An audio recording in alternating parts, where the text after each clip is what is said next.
Nandito kami ngayon sa National Park ng Iceland. National Park ng Iceland.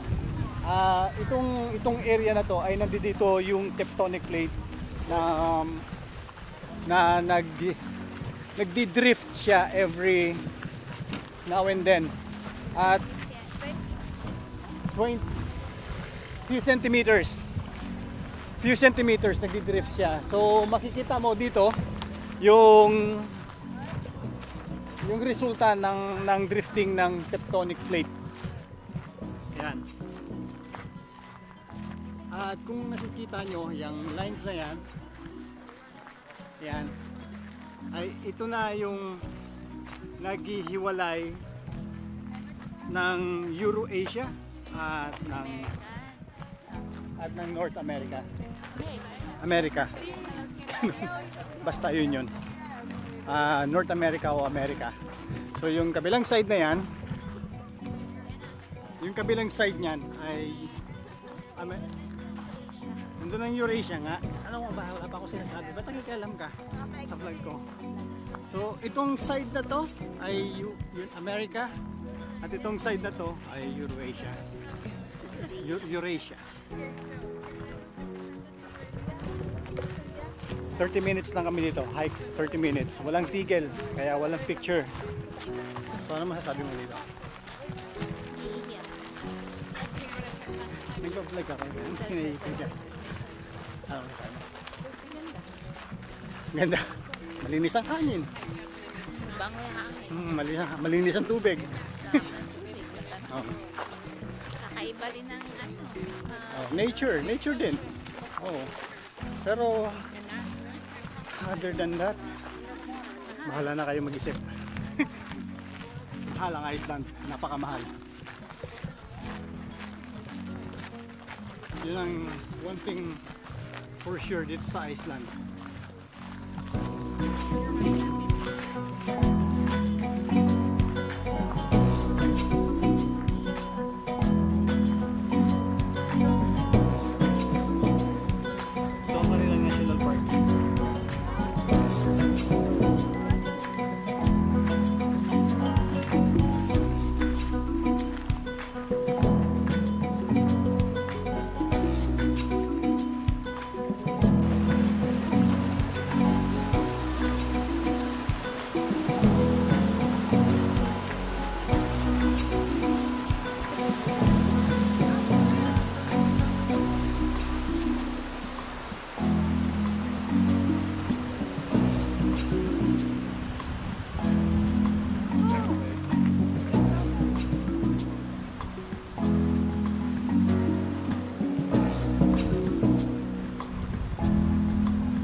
separate, nakikita nyo yan, yung pinaghiwalay na cliff na yan. Ayan yung resulta ng tectonic plate na nagdi-drift. At every year ay few centimeters ang dinidrift niya. At ngayon ay ganyan siya kalaki. Parang pinaghihiwalay niya yung, hindi niya pinaghihiwalay ang Iceland, actually pinapalaki niya according sa description ng aming tour guide. So yan ay yung inilaki niya every time na magdi-drift yung tectonic plate. At every hour, according dun sa aming tour guide, ay every hour parang may earthquake na hindi lang nararamdaman pero merong earthquake. Ganon. So yan. Yan yun.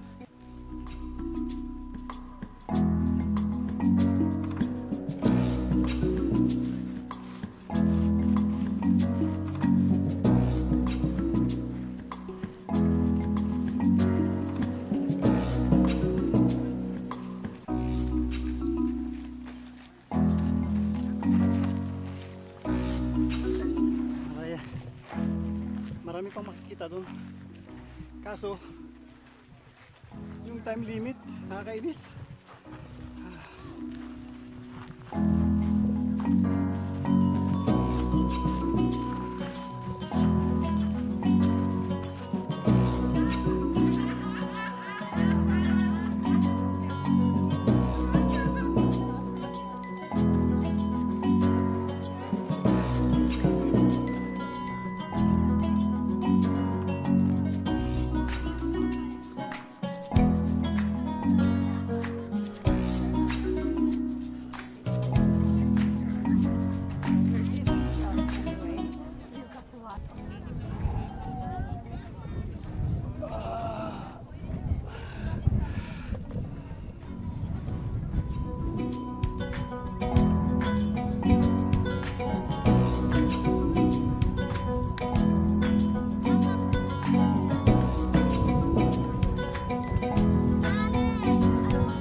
Paano kung bigla siya nag-move nun, tapos squeeze akong gano'n?